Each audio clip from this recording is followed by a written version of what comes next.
Doctor Who, Story by Story, The Keeper of Traken Review. Just the facts.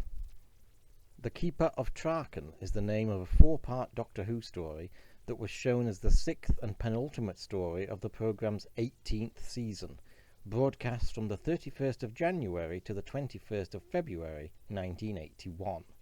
It starred Tom Baker in his seventh and final season as the Fourth Doctor, accompanied by his companion Adric, played by Matthew Waterhouse in his first season. The story was written by new writer Johnny Byrne and directed by John Black, as well as being produced by new producer John Nathan Turner, sometimes called the patron saint of Doctor Who, in his first season, and script edited by newcomer Christopher H. Bidmead. Plot. The Doctor is summoned to the peaceful world of Traken, where he and Adric discover that the Empire's harmonious nature is being disrupted by a menacing creature known as Melka.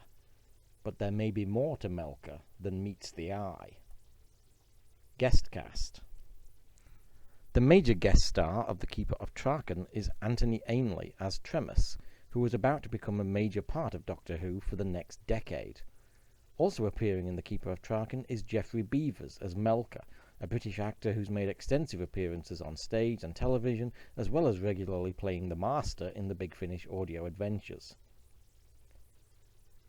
The Keeper is played by Dennis Carey, who played Professor Chronotis in the previous season's then unfinished finale, Shardar, and played the illusory face of the Borad in the 1985 Colin Baker story, Timelash.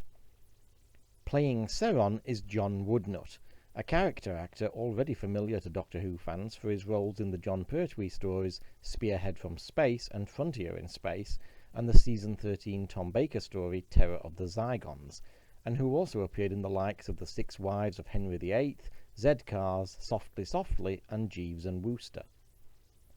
The story also features the introduction of Sarah Sutton as Nyssa, who would join the TARDIS crew as a regular companion in the following story, Logopolis. Trivia. The surprise return of the Master, concealed in the guise of Melka until the last episode, was not part of the original story, but was inserted at the behest of producer John Nathan Turner, who conceived the return of the iconic villain as a way to bridge the gap between the upcoming departure of star Tom Baker and the arrival of a new Doctor in the form of Peter Davison. The story was novelised by former script editor Terence Dix in 1982 and released on video in 1993.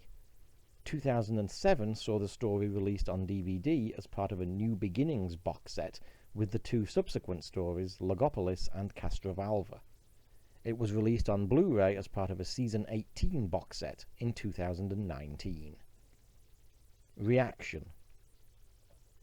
The story was reasonably successful on first transmission, scoring between 5.2 and 7.6 million over the course of 4 episodes, with figures higher than some of the previous stories in the season, but still considerably lower than those of the massively successful Season 17.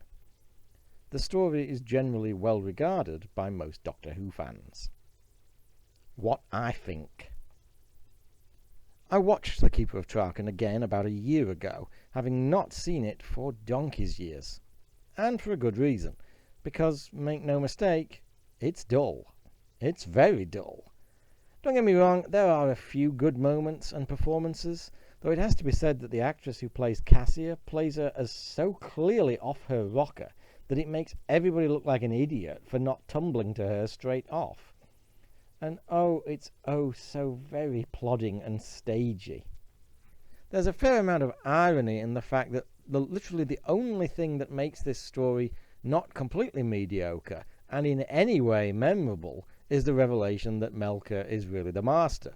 And the fact that that was an 11th hour insertion by GNT rather than part of the original script just amuses me, not just given the criticism that JNT often gets, but given that Traken is supposedly one of the purest examples of the quote-unquote vision that boring Bidmead had for the show, i.e. to be as soul-crushingly tedious as possible. Thank God for John Nathan Turner, and thank heavens boring Bidmead buggered off early in the next season, is all I can say. I'm sorry, I just don't like this story. I don't find it interesting or worthy of any particular praise or affection. I give The Keeper of Traken a thoroughly humdrum D.